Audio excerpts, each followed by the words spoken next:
തേയിലത്തോട്ടത്തിലെ തൊഴിലാളികൾക്ക് daily pass വേണം എന്നുള്ളതൊരു ബുദ്ധിമുട്ടേറിയ ഒരു സാഹചര്യമുണ്ട്. അപ്പോൾ അതൊന്ന് ഒഴിവാക്കി സീസണൽ പാസ് കൊടുത്താൽ നന്നായിരിക്കും. ഓക്കെ, അപ്പോൾ അതൊരു സീസണൽ പാസ്സാക്കി മാറ്റില്ല തൊഴിലാളികൾക്ക് ബുദ്ധിമുട്ട് ഒഴിവാക്കാമായിരുന്നു. അപ്പോൾ അതിനുള്ളൊരു ക്രമീകരണം അങ്ങ് ഉണ്ടാക്കി കൊടുക്കുമോ എന്നുള്ളതാണ് ഒന്നറിയേണ്ടത്. രണ്ടാമത്തത്, നമ്മളുടെ ചൂരൽമലയിലുള്ള വ്യവസായികൾ, അവിടുത്തെ ചെറിയ കച്ചവടക്കാർ, അവർക്ക് പൂർണ്ണമായിട്ടും ഉപജീവനം നഷ്ടപ്പെട്ടിരിക്കുന്ന മനുഷ്യരാണ്. അവർക്ക് നമുക്ക് എന്താണ് ചെയ്തു കൊടുക്കാൻ കഴിയുക, അതുകൂടി നമുക്കൊന്ന് മിനിസ്റ്റർ പറഞ്ഞാൽ നമുക്കിത് അവസാനിപ്പിക്കാം. തീർച്ചയായിട്ടും അരുൺ, നമുക്ക് ഈ ബെയിലി പാലം കടന്നു വരുന്ന തൊഴിലാളിക്ക് ഒരു സീസണൽ പാസ് ആശയം ഗുണകരമാണ്. നമുക്ക് ആ കാര്യം ആലോചിക്കാം. ഒറ്റ തടസ്സമേ അതിൻ്റെ മുമ്പിലുള്ളൂ. അത് ഈ പ്രകൃതി ദുരന്തങ്ങൾ, അതായത് ഇപ്പോൾ ഇടക്കാലത്തൊന്ന് പേടിച്ചതുപോലെ അങ്ങോട്ട് കടന്നു പോകാൻ പറ്റാത്ത വിധത്തിലുള്ള ചില പ്രതിസന്ധികളുണ്ടായി. അങ്ങനെ ചില പ്രതിസന്ധികൾ വരുന്ന ഘട്ടത്തിൽ മാത്രമേ പ്രശ്നമുള്ളൂ. സീസൺ പാസ് എന്ന തൊഴിലാളികൾ ആവശ്യപ്പെട്ടൊരു കാര്യം വളരെ ഗൗരവമായി ഇന്ന് തന്നെ ജില്ലാ കളക്ടറുമായി സംസാരിച്ച് ഞങ്ങൾ പ്രധാനപ്പെട്ട മന്ത്രിമാരെല്ലാം ഇവിടെയുണ്ട്. കേളുണ്ട്, ബഹുമാനപ്പെട്ട മുഹമ്മദ് റിയാസ് മിനിസ്റ്ററുണ്ട്, കെ ശശീന്ദ്രനുണ്ട്, ഇത് ക്യാബിനറ്റിൻ്റെ യോഗമുണ്ട്. അപ്പോൾ സ്വാഭാവികമായിട്ടും ആ കാര്യത്തിലൊരു ആലോചന നടത്തി തൊഴിലാളികൾക്ക് ഒരു സീസണൽ പാസ് എന്ന ആശയത്തിലേക്ക് നമുക്ക് പോകാം എന്നാണ് ഞാൻ പ്രതീക്ഷിക്കുന്നത്. വ്യാപാരികളുമായി ബന്ധപ്പെട്ട നഷ്ടം അതൊരു ഗൗരവപ്പെട്ട വിഷയമാണ്.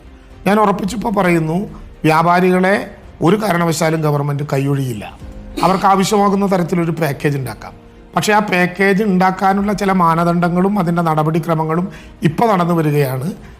ഇനി നമുക്ക് മറ്റൊരു ചർച്ചയ്ക്ക് പോകാൻ ഇടയില്ലാത്ത വിധം നമുക്ക് വ്യാപാരികളുടെ നഷ്ടപരിഹാരം സംബന്ധിച്ച നടപടികൾ അടിയന്തിരമായി കൈക്കൊള്ളാൻ കഴിയും. സർക്കാരിന് അതിൽ പോസിറ്റീവായിട്ടുള്ള നിലപാടാണുള്ളത്.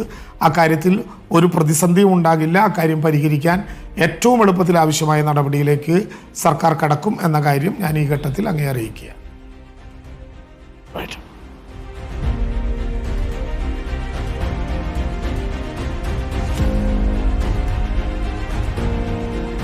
Thank you minister. Thanks a lot. എന്തായാലും അതൊരു വലിയ ആശ്വാസകരമായ ഒരു കാര്യം കൂടിയായിരിക്കും മിനിസ്റ്റർ ചേർന്നതിൽ. ആ ഉറപ്പുകൾ നേരത്തെ രാജ്യമിനിസ്റ്റർ നമ്മളോടൊപ്പം ചേർന്ന ഘട്ടത്തിലെല്ലാം, ഇപ്പോൾ ലതയുടെ മോതിരമാണെങ്കിലും അവിടെയുള്ള ചില മനുഷ്യരുടെ ചില ആശങ്കകളാണെങ്കിലും എത്രയും പെട്ടെന്ന് മിനിസ്റ്റർ ഇടപെട്ട് നമ്മളിലൂടെ തന്നെ അത് അവരെ അറിയിച്ച് നടപ്പാക്കി കൊടുക്കുന്നതാണ് കണ്ടത്. Thank you minister.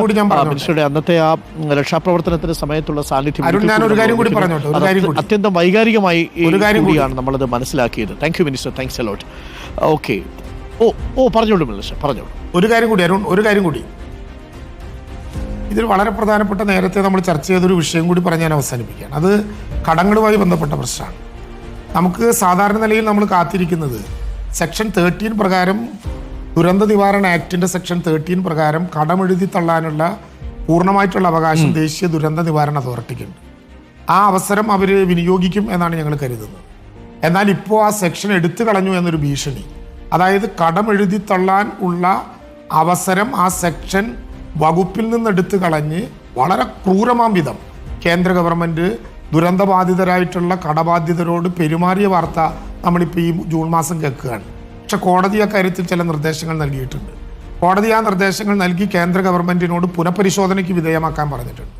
അതുകൂടി ഞാൻ പറഞ്ഞോട്ടെ, ഈ ദുരന്തബാധിതരായിട്ടുള്ളവരുടെ ചികിത്സാ ചെലവുകളെല്ലാം നമ്മൾ വഹിക്കുമെന്ന് പറഞ്ഞതുപോലെ തന്നെ ദുരന്തബാധിതരായവരുടെ കടങ്ങൾ കേന്ദ്ര ഗവൺമെൻറ്റിൻ്റെ വകുപ്പനുസരിച്ച് കോടതി നിർദ്ദേശപ്രകാരം അവർ ഏറ്റെടുക്കും എന്ന ഞങ്ങളുടെ ഒരു അവകാശം അവർ നടപ്പിലാക്കണം. അത് നടപ്പിലാക്കിയില്ലെങ്കിൽ കടബാധിതരെ കേരളത്തിലെ ഗവൺമെൻറ് ഒറ്റപ്പെടില്ല. അവർക്ക് ഏതെങ്കിലും വിധത്തിലുള്ള അവരുടെ സ്ഥലങ്ങൾ പിടിച്ചെടുക്കാനോ അതുമായി ബന്ധപ്പെട്ട കടങ്ങളുടെ പേരിൽ ദുഃഖമനുഭവിക്കാനോ ഇടയില്ലാത്ത വിധം ആ കടങ്ങളുടെ പ്രശ്നം പരിഹരിക്കാനുള്ള നേതൃത്വപരമായ പങ്കും കേരളത്തിലെ ഗവൺമെൻറ് ഏറ്റെടുക്കും എന്ന കാര്യവും ഞാൻ അറിയിക്കുക.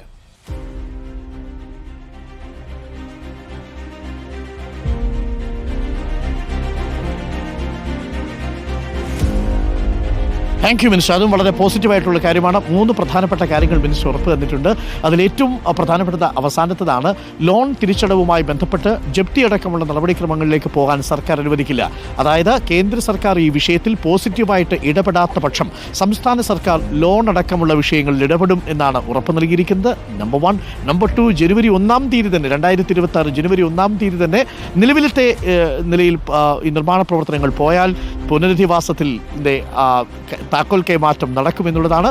മൂന്നാമത്തത് സീസണൽ പാസ് അടക്കമുള്ള വിഷയങ്ങളിൽ തീർച്ചയായിട്ടും അനുകൂലമായിട്ടുള്ള തീരുമാനമുണ്ടാകും എന്നുള്ളതാണ് മിനിസ്റ്റർ ഉറപ്പ് നൽകുന്നത്. ഒപ്പം രമേശിൻ്റെയും ഷഫീറിനെയും പോലുള്ള ആളുകൾക്ക് വീട് നഷ്ടപ്പെട്ടു പോയവരുടെ വീണ്ടുമുള്ള പരാതികൾ കേൾക്കാനുള്ള ഒരു വാതിൽ തുറന്നിടുമെന്നുകൂടി മന്ത്രി പറയുന്നു.